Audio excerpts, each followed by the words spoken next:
Hey guys, Chelsea here. I know it's been a hot minute since you guys have had any side content from me for I Will Go Down with This Ship, and that's because I had a massive, massive flare up with a lot of my chronic illnesses. And I am just now coming out of it, I guess, except for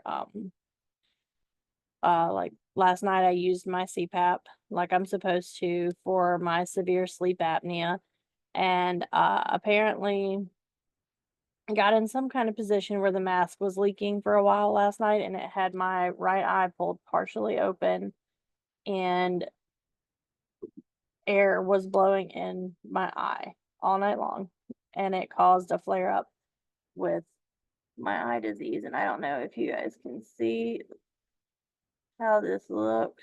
It feels horrible. Like I look like I have pink eye today.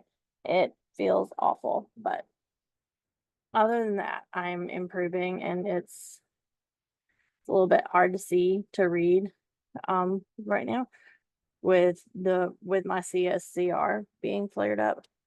But other than that, I am making improvements with all of my chronic illnesses, at least for now. Sorry. With about the pauses and everything, I'm still wrestling with brain fog, but what I wanted to talk to you today about is, reflecting on this flare up and its impact. It's one of the worst flare ups I've ever experienced so far.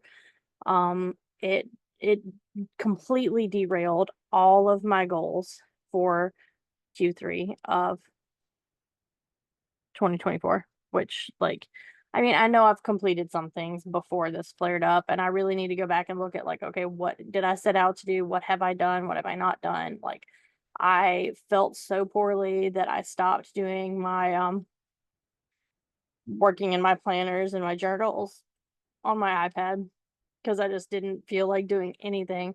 And I need to get back to my like comparing my life plan in my manuscripting journal with my goals for Q3 and deciding how I'm going to pivot for the final month of Q3 of 2024, and then look ahead a little bit to my goals for Q4 of this year. um this flare up was super rough. Like, my microscopic colitis was worse than it's been in my recent memory. It was awful. I was basically, for lack of a better term, living in the bathroom.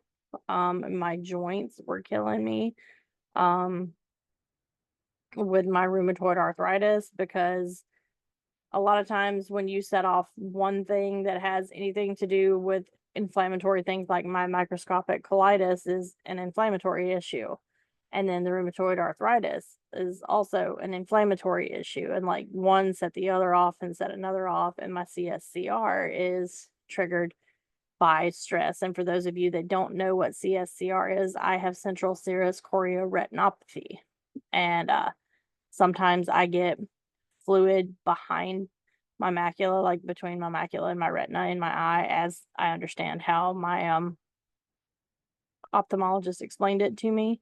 And it causes a separation, which causes visual distortions and stuff for me. And that happens more when I'm stressed out, when I have high blood pressure, when I have certain hormonal changes and things of that nature.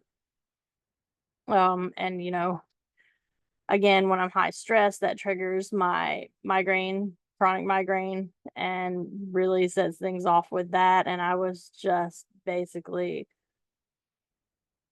living in a bubble and wishing it would stop. But I had to help a friend move in the middle of this, and like was happy to help her move.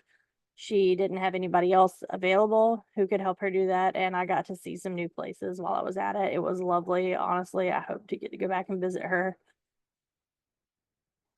I'm sorry, guys. I apologize. Sometime soon, when I am feeling better, when I'm not feeling so poorly. And I'm sorry about whatever's going on with my voice right now.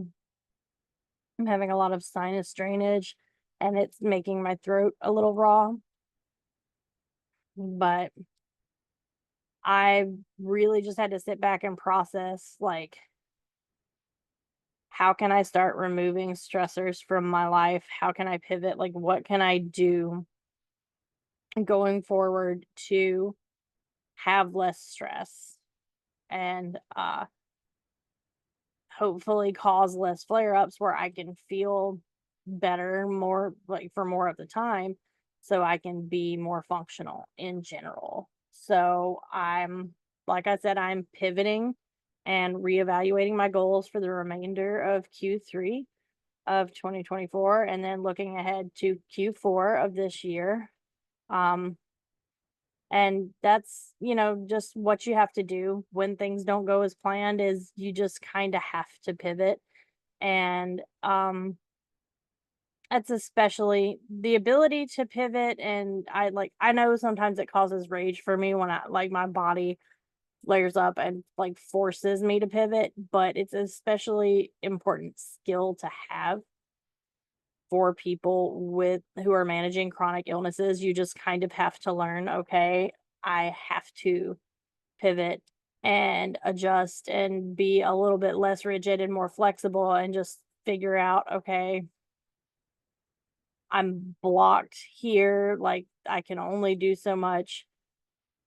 What can I do and how can I create a sense of flow in my life that unblocks some of that stress?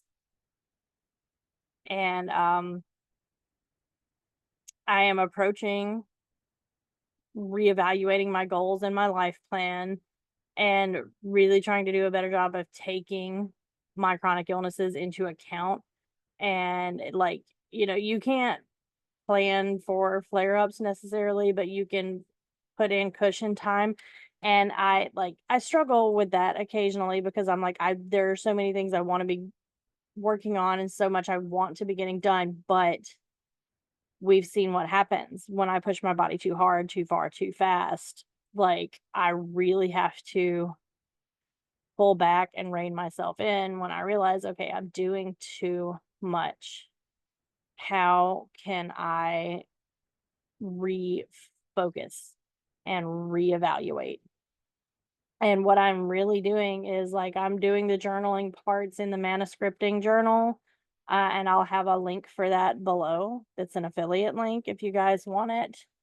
Um, and then I'm matching that up with my HB90 goals and seeing, what's in alignment, what's not in alignment, what can I keep, what do I need to let go of or shift forward or, like, do elsewhere another time, like, what are the necessities, what are the priorities, how do I really want to be living right now? And I'm having to really treat myself with a lot of compassion while I'm doing this because making these adjustments is hard and it's frustrating. And my default is to feel angry or frustrated or guilty about it or beat myself up because I feel so behind.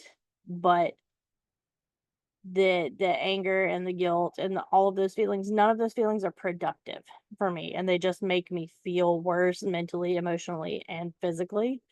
So I'm really having to learn to step away from the guilt and, like, acknowledge, okay, I feel that way. Maybe I need to evaluate why I feel guilty when I'm not working all the time. It's something that I intend to discuss with my therapist because I've also gotten back into therapy recently. And I just have to figure out what I'm doing and how I'm going to adjust things going forward. And I'm really trying to find a balance between my goals and ambitions and self-care. And it's like, I say balance, balance is so hard, especially for neurodivergent people and chronically ill people, like, because everything is work. Even taking care of yourself, like doing self-care, feels like work when you have a chronic illness, when you're neurodivergent. Like, things that are habits for other people always feel like tasks to us, and it always feels like work, and it's just it takes more energy and it feels more difficult, and there are deadlines that I have to meet. I have a book due or in early October that I need to get done, that I would like to get done by the end of September, but I don't know if that's going to be realistic for me or not. It's something I'm going to have to look at with the manuscripting journal and HB90 together. And like I said, I have links for both of those. And I'll put them in the description below. I highly recommend both. They've both been incredibly helpful to me. And my biggest problem with either one of them is myself and being overambitious and putting too much on my plate, because I have so many goals and like so many big things that I want to get done. And like I'm always trying to do too much and always doing too many projects at one time. And I've really got to like sit down with myself and be like, okay, we don't have to be doing all of them at the same time. And like, I've got to evaluate what's most important right now. And I'm going to obviously have to make one of those things that is incredibly important, maintaining my health and finding a way to take care of myself, not stress myself out, not overload myself so much, because I don't want to push myself into another flare up, but I do still want to be productive. And I'm trying to find a happy medium between those two. I struggle with using the word balance because it's hard to find anything that resembles like work life balance or balance between anything when everything feels like work to you when you're chronically ill or neurodivergent. It's hard. And I just have to take it very seriously. Like, this flare up was so awful in so many ways, and it was so draining. And like, I really isolated myself after and was in like full on hermit mode, and because I felt so badly about resting. And like, why do I feel bad for resting? That's something that I'm gonna have to examine and will be examining.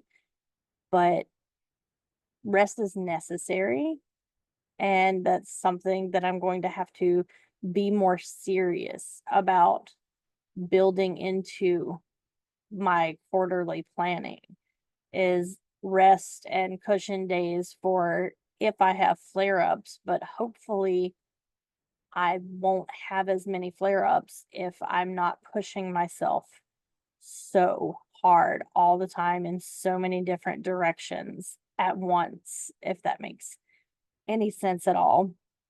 And like, yes, I still have deadlines I have to meet, and I'm going to find ways to meet them, but hopefully healthier ways that aren't as damaging to my body and aren't as exacerbating to my chronic illnesses. I will be coming back to talk to you guys about strategies I'm considering trying and things like that after I sit down with the manuscripting journal and HB90 and line them up with each other and really see like where we're going and what we're trying to do. And the next thing is I'm really trying to get excited about my work again. I am finding excitement in all of my writing projects, or working to try to, after such a tough, really physically, mentally, and emotionally draining flare up. But I am really enjoying or finding things that I can enjoy in projects, even if they're projects that like, even if I would rather be working on a different project, I have something that's due, there's a deadline coming up, and I am finding ways to create joy in that project, to make it fun for myself, to have things in there that are, I don't want to say just for me, because I'm sure that the readers who enjoy those books will like those moments too. but there's something in it for me that's just a fun little wink, and like that gives me joy and infuses joy into the practice, even though it's something that has a deadline attached, and deadlines are so stressful to me. I have to find ways to make it fun for myself. I have to find ways to make it enjoyable. And I can't just sit here and stew in resentment because, like, oh, there's other projects I'd rather be working on. Like, I can just, if I have thoughts that come up about those other projects, I can take them down as notes and save them for later when I have more time to work on those projects and I'm not on a deadline. Like, once I have this book that I have the deadline coming up for completed, then I can go back and look at those other projects that I have like the ideas for. But I don't have to sit here and be like, I would rather be working on something else. So I'm just going to sit here and pout. Like, that's not productive for anybody. And it stresses me out. And I'm sure it stresses everybody else out too, including my editor.